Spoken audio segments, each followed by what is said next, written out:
Does a phone ringing sound like an incoming missile alert to you? If so, you're probably like me, an introvert who hates phone calls. Let's go over reasons why introverts hate phone calls, and at the end we'll go over some ways that you can get over this fear. Okay, so reason number one, there are just too many unknowns, especially when there's no caller ID.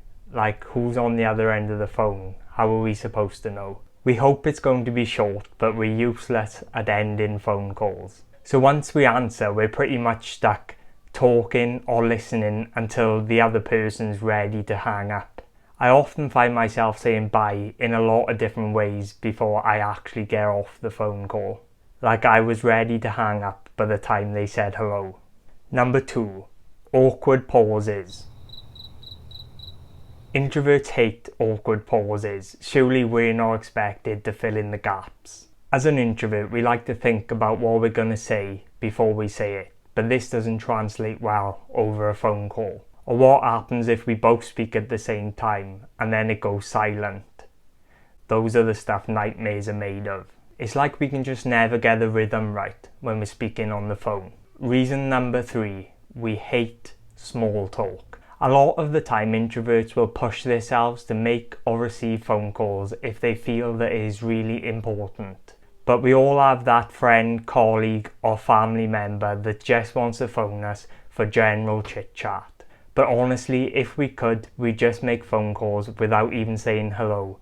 Just get straight to the point and hang up. Number four, a ringing phone is demanding your attention right now. This just doesn't sit well with introverts. We like to plan in advance and we don't like being caught off guard. If we're in the middle of something or even just enjoying some alone time, recharging from all the in-person to person contact that we have to come up against on a daily basis, and then all of a sudden ringing. This is super annoying to an introvert. Maybe we'll just stay at the phone and wait for them to give up. You know, if it's important, they'll just text us, right?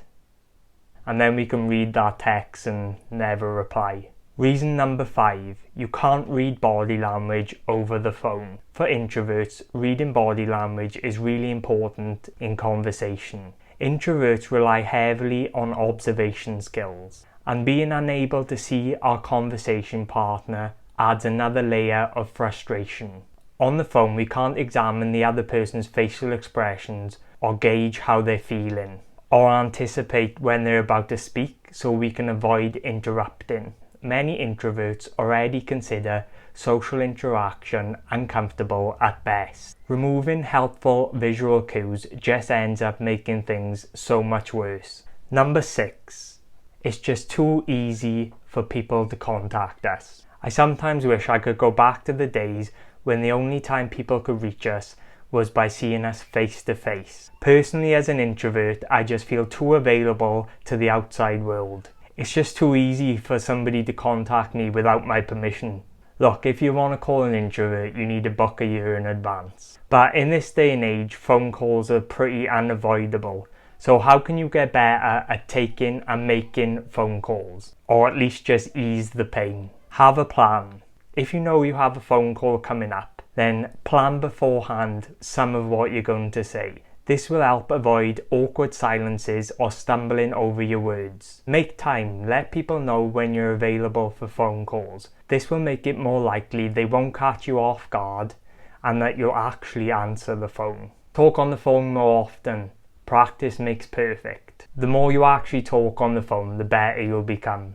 If you're still set on not receiving any phone calls, these are some things that you can do. Record a voicemail message that tells people to either text you or send you an email. Switch your ringtone to something more calming or fun, or just turn it off completely.